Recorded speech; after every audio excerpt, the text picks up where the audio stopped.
Welcome back to DragonWorks. For the usual followers, once again, guys, sorry I'm not putting out more videos and updates more often. I've just been swamped with work, trying to get these bikes done and get them back to the customer so they can get out riding. And I've got a lot of repeat customers from last year and referrals. And that brings us to this bike here, 1985 Kawasaki ZL900 Eliminator. Muscle bike from the 80s. This is a referral from the Honda CB900 Custom. I rebuilt that top end for back as late winter, early spring. This is one of his riding buddies, his neighbor. And he had purchased this bike and it wasn't quite running up to par. So they took it to a local shop. When I say local, these guys are a couple hours away from here. I really do appreciate him coming down this far and bring me the business. But he took it to a local shop and they sonic cleaned the carburetors and did whatever they said they did. And the bike still didn't run any better. So then there was a compression test done on the motor, and come to find out the motor was bad and had a couple low cylinders on it. So the customer contacted me about doing the top end. We made arrangements.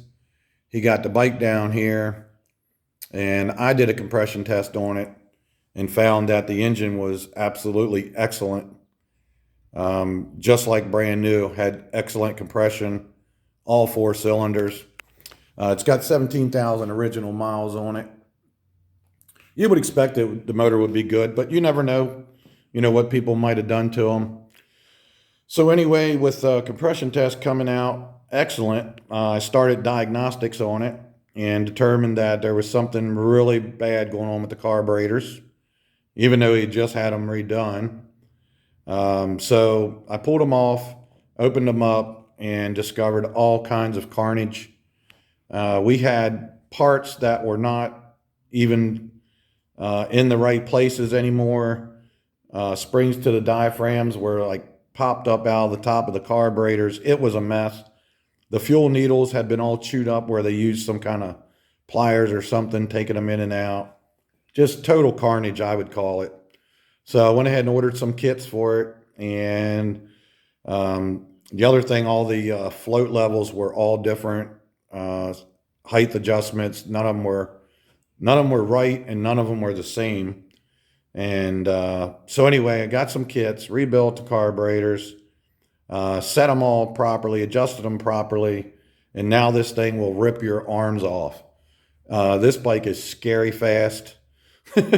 I ride basically a sport touring bike, that's pretty quick, and this thing is scary fast, most definitely. The customer is going to be so tickled when he rides this thing, he's not going to believe it.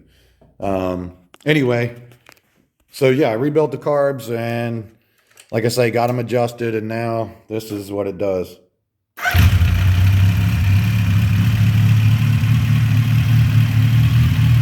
Runs perfect. Starts right up.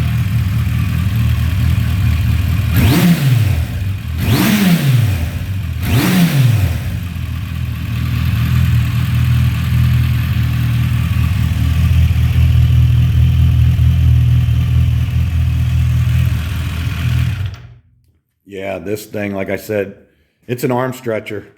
You got to really hang on to this puppy. He is just going to be tickled.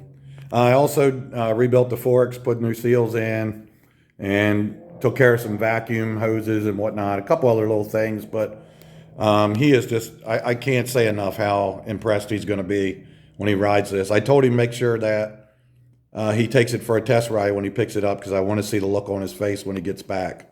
I also got his wife's bike here. This is 2003 Suzuki Savage.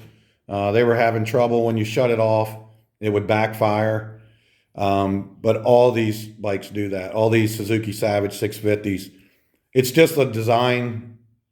I don't want to say it's a flaw. It just happens to be the way it is.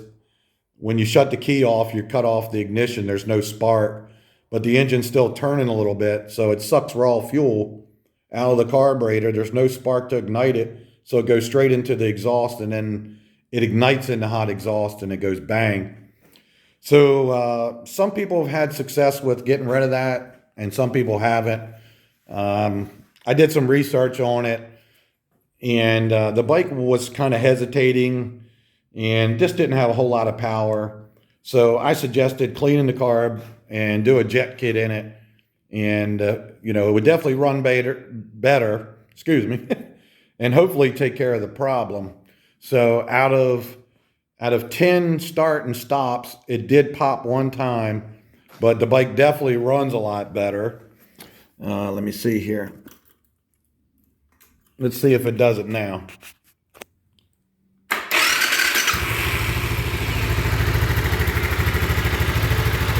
I'll let it warm a second here.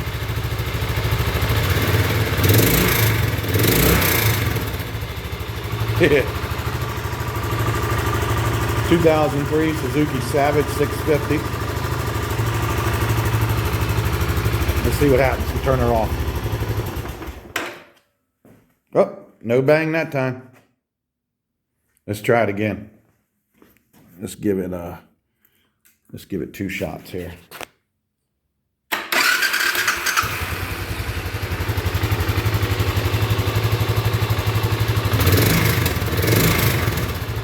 Now this one, like I say, it's still a little cold.